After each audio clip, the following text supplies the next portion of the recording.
Assalamualaikum warahmatullahi wabarakatuh. Saya Delia Putri Indriani akan menjelaskan tentang definisi metode studi Islam. Metode dalam studi Islam berasal dari bahasa Yunani yaitu metode dan logos. Metode berarti cara, kiat, dan seluk yang berkaitan dengan upaya menyelesaikan sesuatu. Logos berarti ilmu pengetahuan, cakrawala, dan wawasan. Metodologi berarti pengetahuan tentang metode atau cara-cara yang berlaku dalam kajian atau penelitian. Pendapat lain mengatakan bahwa metodologi adalah pengetahuan tentang metode-metode. Jadi, metodologi penelitian adalah pengetahuan tentang berbagai metode yang digunakan dalam penelitian. Salah satu metode tidak bisa dipilih untuk mempelajari Islam, karena Islam adalah bukan agama yang monodimensi.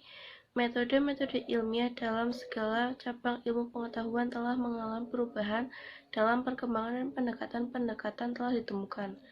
Dalam penyelidikan tentang agama baru harus ditempuh dan metode-metode atau pendekatan-pendekatan baru harus dipilih. B. Macam-macam metodologi studi Islam.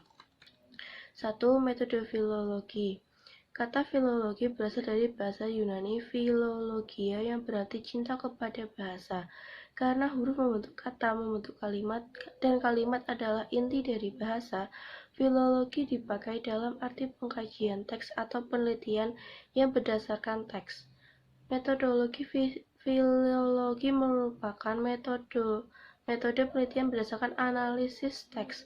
Istilah filologi berarti suatu metode yang mempelajari dan meneliti naskah-naskah lama untuk mengerti apa yang terdapat di dalamnya, sehingga diketahui latar belakang kebudayaan masyarakat yang melahirkan naskah-naskah itu. Seorang tokoh Islam terkenal, Muhammad Arkoun, tahun 1994 menemukan bahwa filologi merupakan kata Yunani yang secara harfiah berarti kesukaan akan kata, dipakai dalam arti pengkajian teks atau penelitian yang berdasarkan teks, misalnya dalam bidang ilmu kesastraan atau ilmu sejarah. Metode filologis adalah metode penelitian berdasarkan analisis teks. Jadi, istilah filologi berarti suatu metode yang mempelajari dan meneliti naskah-naskah lama untuk mengerti apa yang terdapat di dalamnya, sehingga diketahui latar belakang kebudayaan masyarakat yang melahirkan naskah-naskah itu. 2. Metode deskriptif. Deskriptif memiliki juga uraian apa adanya yang berasal dari suatu tempat atau tokoh suatu peristiwa. Bisa juga berasal dari seorang tokoh yang menyangkut pemikirannya. Metode ini digunakan untuk mengangkat pemikiran yang diteliti. Karena tujuannya inilah maka yang dilakukan hanya menggunakan pemikiran pengarang. Metode ini digunakan jika peneliti ingin mengangkat sosok pemikiran yang diteliti.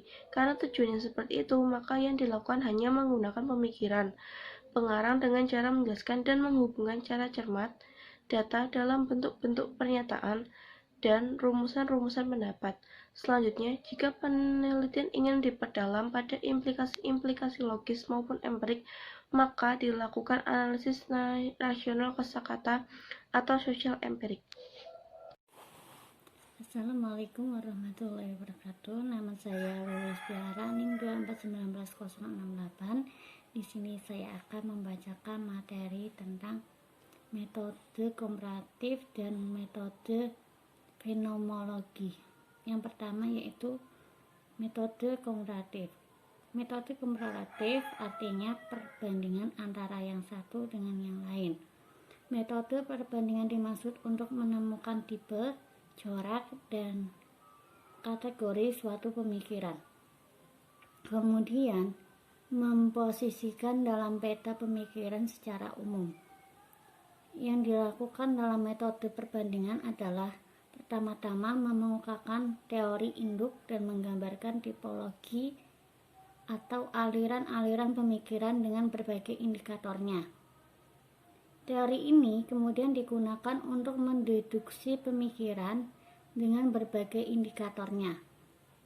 Teori ini kemudian digunakan untuk mendeduksi pemikiran yang telah direkonstruksi atau dibangun kembali. Selanjutnya, saya akan membacakan metode fenomenologi.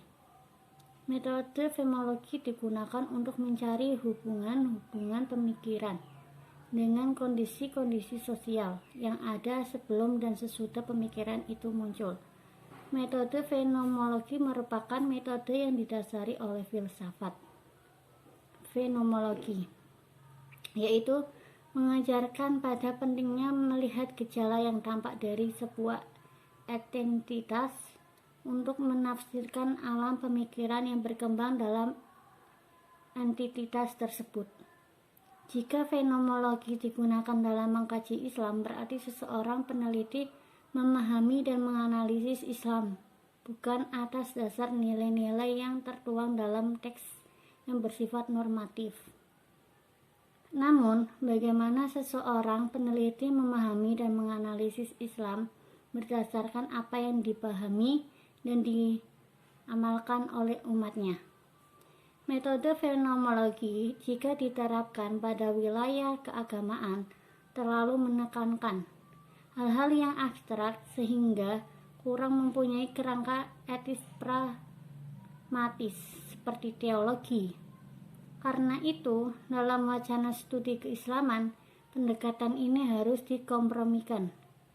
Hubungan antara keduanya dapat diumpamakan seperti pure sciences atau fenomenologi dan applied sciences atau teologi, sehingga keduanya bisa saling mengisi dan memperkuat. Dengan demikian, Islam dipahami dari sumber ajaran atau doktrin berupa Al-Quran dan Sunnah, tapi Islam dipahami dari praktek yang ditampilkan oleh penganutnya. Sekian pemaparan materi dari saya. Wassalamualaikum warahmatullahi wabarakatuh. Assalamualaikum warahmatullahi wabarakatuh. Di sini saya akan membacakan tentang metode mustikal. Metode mustikal merupakan metode memahami Islam dari perspektif mistik.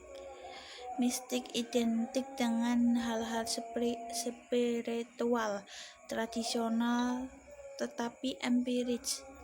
Ini menjadi sebuah dimensi yang menarik.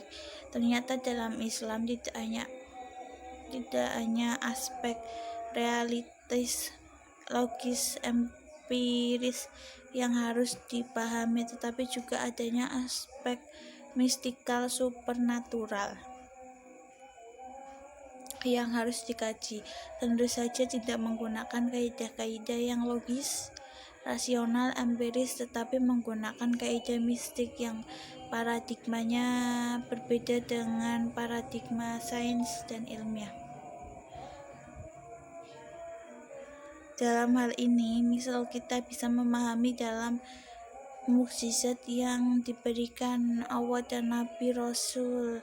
Nabi Ibrahim dibakar di tengah bara api yang besar tetapi tidak hangus. Nabi Musa yang mengubah tongkatnya menjadi ular. Nabi Muhammad yang melemparkan ke arah kafir Quraisy sehingga mereka tertidur pulas ketika beliau akan hijrah ke Madinah. Begitu juga dengan contohnya, hal ini bisa dipahami melalui metode mistik, meskipun ini bagian mukjizat. Metode holistik. Metode holistik merupakan gambaran dari beberapa metode yang dimaksudkan untuk melibatkan semua aspek yang terdapat dalam suatu pemikiran.